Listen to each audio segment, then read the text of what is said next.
വിശദമായ വാർത്തകളിലേക്ക്. സർക്കാരിനെതിരെ അതിരൂക്ഷ വിമർശനവുമായി അയിരൂർ ചെറുകോൽപ്പുഴ ഹിന്ദുമത മഹാമണ്ഡലം.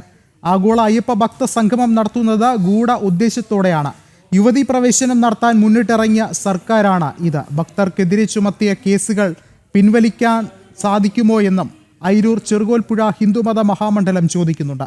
ശക്തമായ പ്രതിഷേധം അലയടിക്കുകയാണ് സർക്കാരിൻ്റെ ആഗോള അയ്യപ്പ സംഗമ നീക്കത്തിനെതിരെ.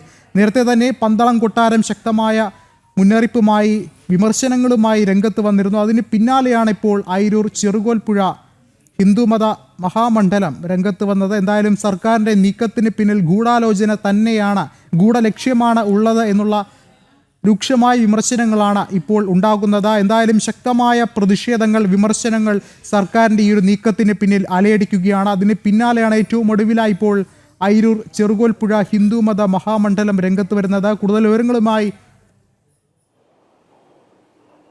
മിഥുൻ മുരളി ചേർന്നുണ്ട്. മിഥുൻ, എന്താണ് നിലവിലെ സാഹചര്യം?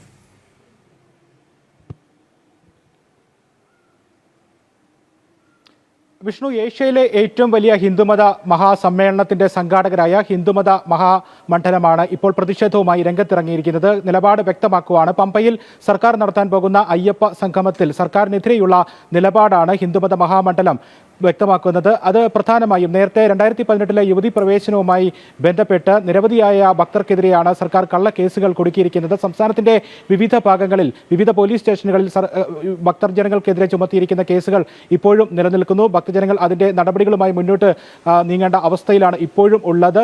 സർക്കാർ നടത്താൻ പോകുന്ന ആഗോള അയ്യപ്പ സംഗമം ഉദ്ദേശശുദ്ധിയിൽ കൃത്യത ഉള്ളതാണെങ്കിൽ ഇത്തരത്തിൽ ഭക്തജനങ്ങൾക്കെതിരെ എടുത്തിരിക്കുന്ന കേസുകൾ പിൻവലിക്കണം. അത്തരം നടപടികളിലേക്ക് സർക്കാർ കടക്കാൻ തയ്യാറാകണം എന്നുള്ളതാണ് അയിരൂർ ചെറുകോൽപ്പുഴ ഹിന്ദുമത മഹാമണ്ഡലം ഇന്ന് നിലപാട് വ്യക്തമാക്കിക്കൊണ്ട് അറിയിക്കുന്നത്. ഹിന്ദുമത മഹാമണ്ഡലം എക്സിക്യൂട്ടീവ് കമ്മിറ്റി യോഗം ഇന്ന് ചേർന്നു. ആ യോഗത്തിലാണ് കൃത്യമായി തന്നെ സർക്കാരിനോട് ചില ചോദ്യങ്ങൾ ഹിന്ദുമത മഹാമണ്ഡലം ആവർത്തിച്ച് ചോദിക്കുന്നത്. അത് പ്രധാനമായും 4 കാര്യങ്ങളാണ് ഹിന്ദുമത മഹാമണ്ഡലം ആവശ്യപ്പെടുന്നത്. പ്രധാനമായും ഒന്ന് ഇതാണ്: 2018 യുവതി പ്രവേശന വിഷയവുമായി ബന്ധപ്പെട്ട് സർക്കാർ ഭക്തജനങ്ങൾക്ക് മേൽ ചാർത്തിയിരിക്കുന്ന ആ കള്ളക്കേസുകൾ അത് പിൻവലിക്കുന്നതിനുള്ള നടപടികളിലേക്ക് സർക്കാർ കടക്കണം. ആചാര സംരക്ഷണത്തിന് വേണ്ടി നാമജപ ഘോഷയാത്ര അടക്കമുള്ള കാര്യങ്ങളുമായി മുന്നിട്ടിറങ്ങിയ ഭക്തജനങ്ങളാണ്. അവരെ വേട്ടയാടിയ സർക്കാർ ആ ഒരു നയത്തിൽ നിന്നും പിന്മാറണം എന്നുള്ളതാണ് ഹിന്ദുമത മഹാമണ്ഡലം മുന്നോട്ട് വെക്കുന്ന പ്രധാനപ്പെട്ട ആവശ്യം. ഇനിയുള്ള ആവശ്യങ്ങൾ അത് ശബരിമലയിൽ ഭക്തജനങ്ങൾ, സന്നിധാനത്തേക്ക് എത്തുന്ന ഭക്തജനങ്ങൾ അനുഭവിക്കുന്ന നിരവധിയായ പ്രശ്നങ്ങൾ ഉള്ളതാണ്. അത് ശബരിമലയിലേക്ക്, പമ്പയിലേക്കുള്ള ബസ് ചാർജ്, KSRTCയുടെ ബസ് ചാർജ് വർധന അടക്കമുള്ള കാര്യങ്ങൾ ചൂണ്ടിക്കാട്ടുന്നു.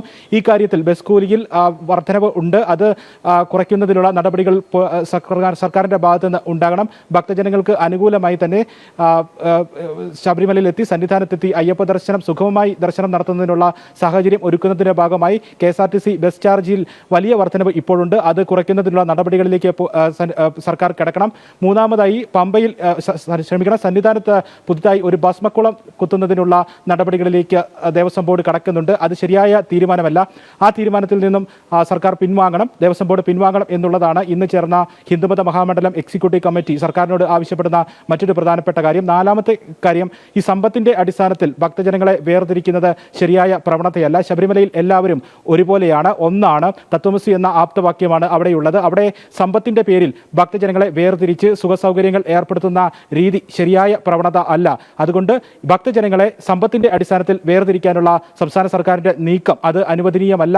അത്തരത്തിലുള്ള നടപടികളിലേക്ക് പോകുന്നത് സർക്കാർ മുന്നിട്ടിറങ്ങുന്നത് ശരിയായ രീതിയല്ല എന്നുള്ളതാണ് എന്തായാലും ശക്തമായ വിമർശനം തന്നെയാണ് സർക്കാരിന്റെ നീക്കത്തിന് പിന്നിൽ ഉണ്ടാകുന്നത്. എന്തായാലും കൂടുതൽ വിമർശനങ്ങൾ കൂടി പല ദിക്കുകളിൽ നിന്നും സർക്കാരിനെ തേടി എത്തുന്നു എന്നുള്ളൊരു കാര്യം കൂടി തന്നെയാണ് ഈ ഒരു ഘട്ടത്തിൽ പറയാനുള്ളത്.